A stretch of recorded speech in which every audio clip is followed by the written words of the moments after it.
নমস্কার। পঞ্চদানে জীবনের সাফল্য পান। দান তো অনেকেই করেন। দান মহত্বের কাজ।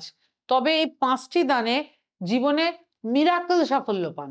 মঙ্গলবার কোনো হনুমানজির মন্দিরে গিয়ে নারকেল, গুড় ও ছোলা দান করুন সাধ্য মতন।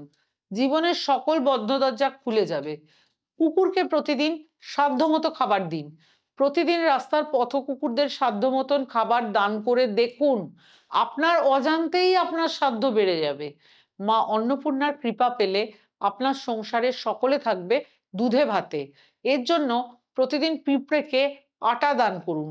কোনো মন্দিরে সংস্কার বা মন্দিরের নির্মাণে সাধ্য মতন দান করুন। কিছু না পারলে ১০০টা ইট দিয়ে দিন। মঙ্গলের শুভ প্রভাব পড়বে জীবনে। শনিবার হনুমান মন্দিরে গোপনে দেশলাই দান করুন।